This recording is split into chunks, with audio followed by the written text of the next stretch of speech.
이제 갓 겨울의 긴 터널을 빠져나온 우리가 이제 다시 8개월을 기다려야 먹을 수 있는 먹거리가 있습니다. 굴입니다. 혹시 여러분은 공중목욕탕이 굴 때문에 등장했다는 사실을 알고 계시나요?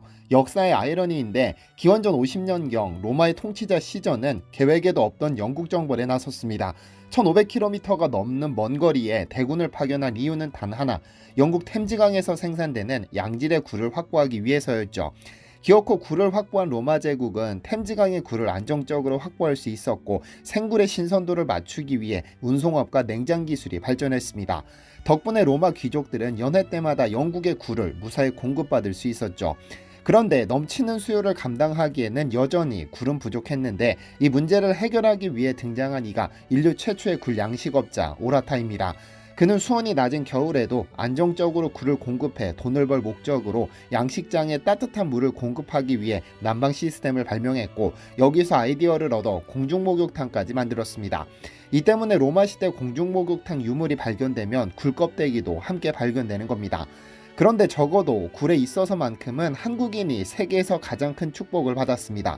워낙에 훌륭한 굴이 많이 생산되기 때문에 식재료로도 상당히 발전했는데 굴국밥부터 굴보쌈, 굴전, 굴밥, 굴구이는 물론 김치에도 넣어 그 비릿한 맛을 즐기고는 하죠. 하지만 이 굴이 현재 전 세계적으로 엄청난 골칫거리가 됐다는 점을 알고 계시나요? 그래서 한국이 직접 나섰습니다.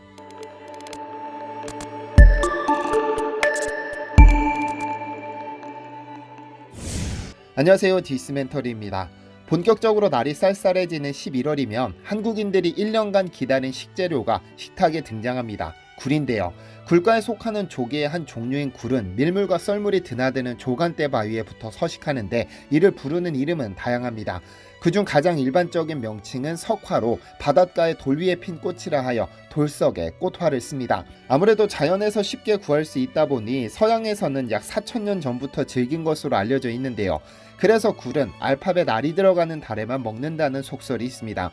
현재는 초밥을 즐기는 외국인들이 많아 해산물을 날로 먹는 것에 조금 거부감이 덜합니다만 예전에는 해산물을 날로 먹는 한국인들을 상당히 특이하게 생각했습니다.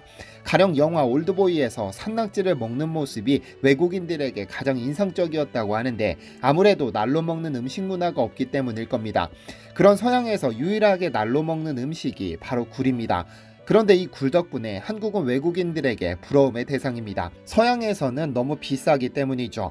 매년 겨울이 되면 우리는 석화를 주문해 구워 먹거나 쪄 먹기도 하고 심지어는 김장에 넣기도 하는 등 다양한 방식으로 섭취하는데 이는 저렴한 가격 때문일 겁니다. 이탈리아 출신 방송인 알베르토 몬디는 수산시장에서 아줌마들이 생굴을 까먹는 모습을 보고 깜짝 놀랐다고 밝혔는데 그 비싼 굴을 그렇게 쉽게 먹는 모습이 놀라웠다고 하죠.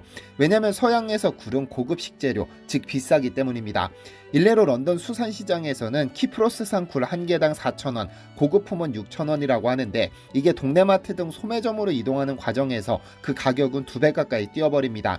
하지만 지난 겨울 제가 주문해서 먹었던 통영산 석화 10kg은 고작 23,000원이었습니다. 4명이 충분히 먹었으니 절대 부담이 되거나 비싸다고 생각되지 않는 가격인데요. 그렇다면 왜 유독 한국만 굴 가격이 이렇게 저렴한 것일까요? 모든 것은 갯벌 덕분입니다. 잠시 언급했듯 굴이라는 생물은 밀물과 썰물이 반복되는 조간대 바위에 붙어 자생하며 바닷물에 떠다니는 갯벌의 미생물을 섭취하며 생명을 유지합니다. 그래서 하루에 약 7리터가량의 물을 빨아들였다가 뿜어내기를 반복하며 영양소를 섭취하죠. 그런 의미에서 보자면 한국의 갯벌 환경은 굴곡이 심하고 파도가 비교적 잔잔하기 때문에 굴이 자라기에 가장 좋은 환경을 갖추고 있습니다. 하지만 유럽과 같은 서양에는 한국과 같은 갯벌 환경을 갖춘 곳이 없으므로 굴은 배고픔을 견뎌내야 간신히 살 수 있습니다. 그래서 굴 가격이 엄청나게 비싼 겁니다. 그래서 굴의 생산량은 갯벌의 유무에 따라 달라지기 마련인데 한국의 생산량이 어마어마합니다. 1980년대부터 일본을 제치고 세계 1위에 올랐다가 중국에 1위를 내주기는 했으나 여전히 세계에서 두 번째로 높은 자리를 차지하고 있고 2020년 기준 약 35만 톤의 굴을 생산하고 있습니다. 이를 1인당으로 따지면 압도적인 세계 최대 생산국인데요. 하지만 세계 1위 중국의 식문화가 생굴을 즐기지 않기 때문에 수출만 하다 최근 한국산 생굴을 오히려 수입하는 형편입니다. 중국은 한국처럼 바다가 깨끗하지 못하고 갯벌 환경이 그리 훌륭하지 않아 중국산 생굴은 섭취하지 않고 오히려 한국산 생굴을 수입해가고 있죠. 덕분에 2022년 기준 한국은 약 32만 6천 톤의 굴을 생산해 그중 13%를 수출했고 나머지는 내수로 소비됐습니다. 먹고 남는 양만 수출했음에도 2022년 약 8천만 불을 벌어들였죠. 하지만 전 세계에서 가장 깨끗한 굴을 생산하며 1인당 소비량이 절대적으로 높은 한국인 만큼 그 어두운 면도 분명 존재합니다. 굴 껍데기, 즉 굴폐각의 문제입니다. 굴은 한 쌍의 두꺼운 껍데기를 가진 생물이기 때문에 굴을 섭취한다는 것은 필수적으로 굴 껍데기라는 쓰레기가 배출되는 것을 의미합니다. 2022년 생산한 35만 톤 중 약 31만 톤의 쓰레기가 발생한다는 의미인데 아마 통영뿐 아니라 굴을 먹을 수 있는 모든 도시를 가보면 해안 곳곳에 자연적이든 인공적이든 껍데기만 모아둔 산을 보신 적이 있으실 겁니다. 해양수산부에 따르면 2021년 기준 전국에 쌓인 굴껍데기가 100만 톤에 이를 정도죠. 여기에 굴껍데기는 산업 폐기물로 분류했기 때문에 보관 및 처리에 대한 엄격한 제한으로 불법 투기가 횡행해 악취 발생 및 경관 훼손 등의 문제를 불러왔었죠. 이는 한국뿐 아니라 한국산 석화를 수입해가는 국가들에게도 큰 골칫거리였습니다. 몇백 년이 지나도 썩지 않으니까요. 그런데 한국뿐 아니라 전 세계적인 문제를 해결하기 위해 한국이 나섰습니다. 지난 2021년 7월 해양수산부는 국무회의를 통해 수산업 영위 과정에서 부수적으로 발생하는 수산부산물의 재활용을 촉진하기 위해 수산부산물법을 제정했습니다. 그간 굴껍데기를 포함한 바지락, 전복, 키조개, 홍합, 꼬막 등의 껍데기는 폐기물관리법에 따라 사업장 폐기물로 분류해 비료나 사료, 매립지 성토재, 건축자재 원재료 등으로만 재활용했었으나 이제 수산부산물에 대한 보관과 운반, 처리 등에 관한 규제는 대폭 완화시켰죠. 가령 기능성 식품, 의약품, 화장품, 석회석 대체제 등으로 재활용할 수 있게 되는 겁니다. 이를 통해 약 500억 원가량의 경제적 창출 효과를 기대하고 있습니다. 그런데 이미 이 분야에서 한국은 모범적인 사업을 펼쳐오고 있는데요. 대표적으로 배기가스 속 황산화물을 제거하는 데 굴껍데기를 사용하는 겁니다. 국내 최대 굴 생산지로 꼽히는 통영시는 한국 남동발전 및 굴수협과 협력해 굴껍데기를 원료로 하는 배연 탈황 흡수제를 만들어 삼천포 발전본부에 공급하기로 했습니다.